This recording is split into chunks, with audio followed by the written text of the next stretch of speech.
What's going on YouTube? It's your boy the author, back up in that ass one more time, once again.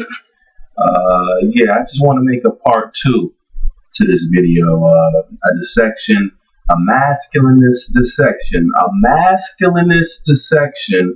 of matriarchy by your boy Chinweezin Abekwe. He's a Nigerian critic and a poet and journalist. Got his PhD from SUNY Buffalo, upstate. I'm from Rochester, New York, so I know where that is. But yeah, he wrote this book called Anatomy of Female Power.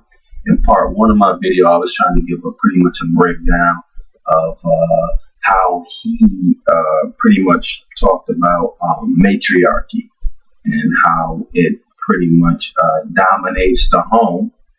And since the home is where all powerful men, all middle class men, poor men, at the end of the day, they have to go home. You know, and the woman, if she controls the home, then she pretty much controls your life.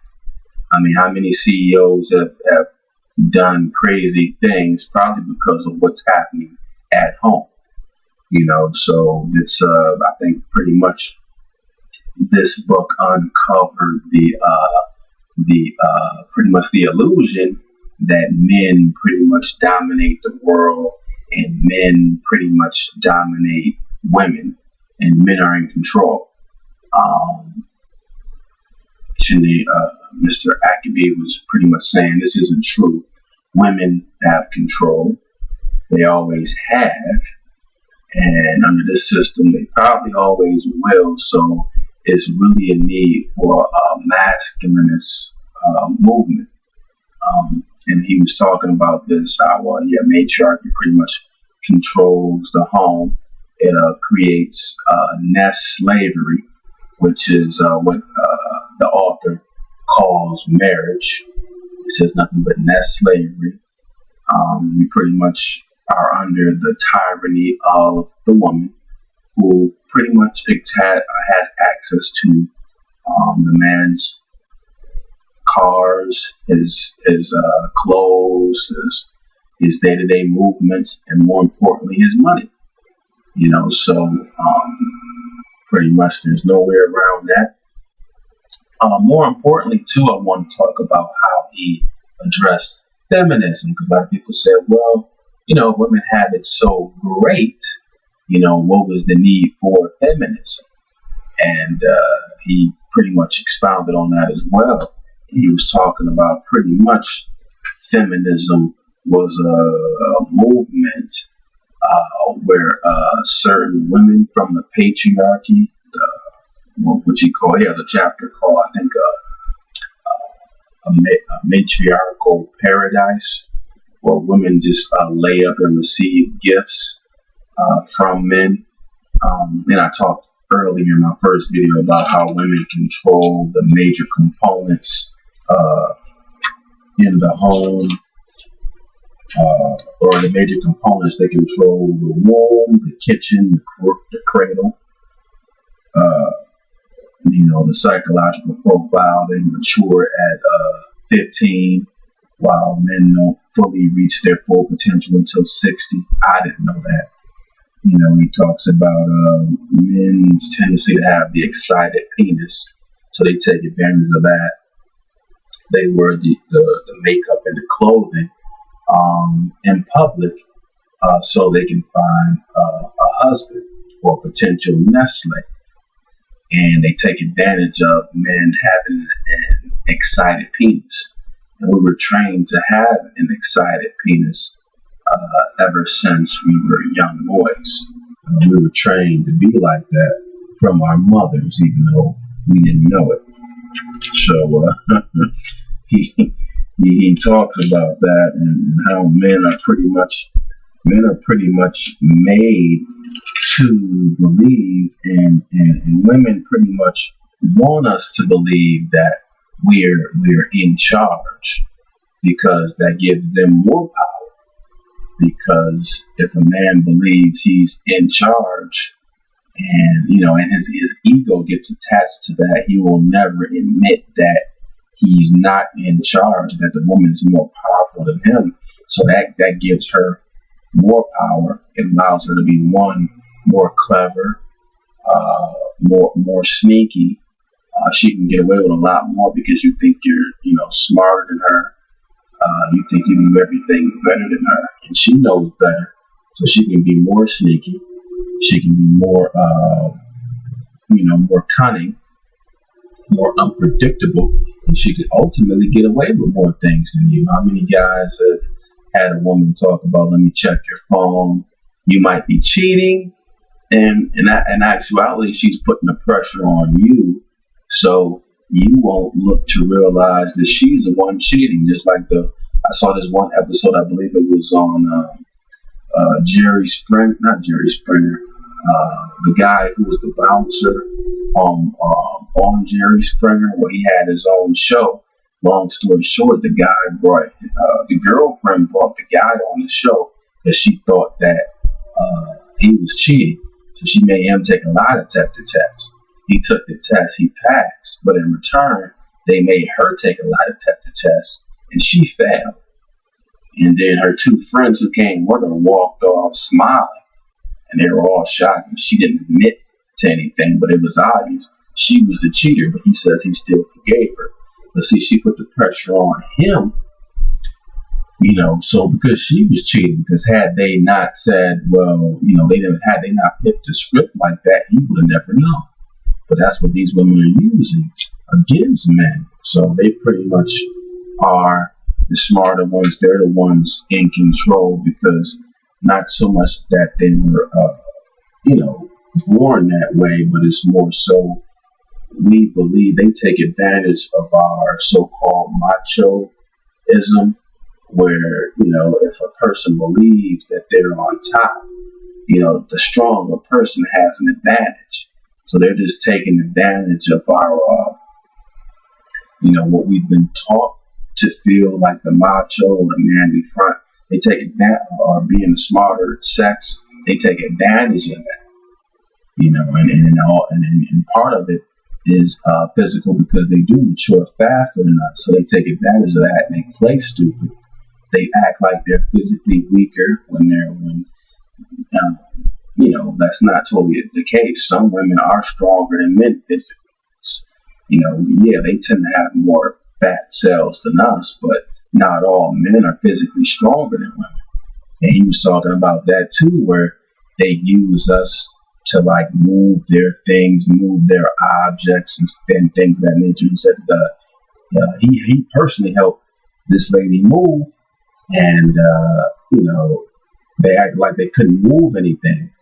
So then he went off with his friend. He comes back, and they were lifting this heavy couch with no problem. But then as soon as those women, his friends, saw him, they dropped it and said it was too heavy.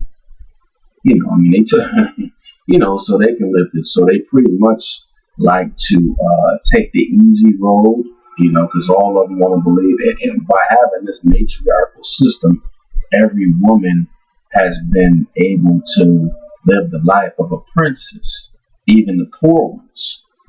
While all men have to toil, work hard, bust their ass just to get access to the womb. And some of these women are fat, they're disgusting looking, maybe wear weaves and wigs, but you still have to bust your hump just to get access to that. So it's totally unfair. You got some men who are medium size and they're busting their hump to get with a woman that their wife's about 300 pounds. He's 190.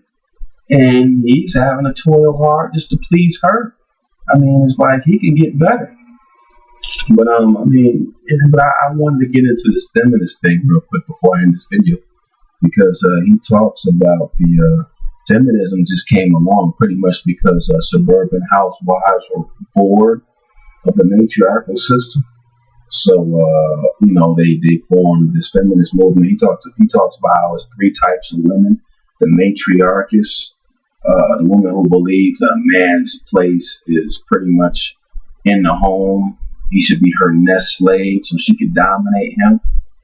And the second type of woman is the tomboy, the one who wants to be a man. I think Freud talked about this. Women having penis envy. Those are your tomboys. And then he talks about the Parmagant. It's called Termagant. Parmagant is the woman who loves bossing men around. And she's the one who walks around here half naked, but as soon as a guy tries to talk to her, she'll bite his head off. That's the Termagant. The Termagant feminists is all through the black community. They're all through the inner cities. They're tearing the inner cities up. And he says that some of these feminists were bored of the matriarchal system of the typical home life, so they want to come out, into the work world. But they want the jobs, but they only want the white collar jobs. They don't want real equality. They don't want to work in the coal mines. They don't want to be on the front line of the military.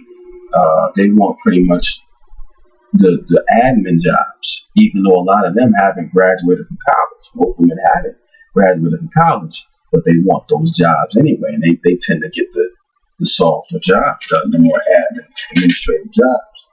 And he talks about this, and he was saying how feminism was ultimately kind of caught a black eye, against the ERA, the Equal Rights Amendment, pretty much the ERA is a part of the U.S. Constitution, and what it says is equal rights. So if feminists are really serious, then they would take the coal mine jobs, the construction jobs, frontline and military. They would take those typical jobs, not the leasing consultant or the jobs where you can sit down and pretty much sit underneath the AC. They want all of those white collar jobs. So he says that's where he has the problem with those women. And then he talks about the reason why men haven't been able to defeat feminism is because it's three types of men, actually. It's the macho, who wants to believe that he's in charge, but he's really not. Let's see, he says the macho, he says something about the machos or something like that. The mushos, the mushos, the mushos, the henpecked husbands who pretty much fight for their own enslavement under women. And he talks about the masculinist, the libertarian who speaks against marriage, i.e. nest slavery, where men are pretty much under the tyranny of women. So, I can't really, I would have to make a lot of videos to explain the whole book, but it's, like I said in my first video, it's a lot of information. Even though the book is only 135 pages, it's a lot of information in a small text. Small text packed with information. I have about like eight pages of notes from a 135 page book. And, I have my master's degree. And I took a lot of notes. I've read a lot of books that, they're 500 pages long, but they don't really speak to a lot. But this is a good book, man. I recommend every man to check it out. Again, it's called Anatomy of Female Power. Again, this book was banned in the U.S. Anatomy of Female Power, a masculinist dissection of matriarchy. He also talks about the matriarchist is more dangerous than the feminist. But again, Chinweezin Abekwe, Nigerian critic and poet. If you just type in your search engine Anatomy of Female Power, it should pop up. But I'm going to end this. If you guys have any questions, if you've read it before, just leave your views or comments in the comment section. Again, it's the author, Ray the author, signing out. Peace.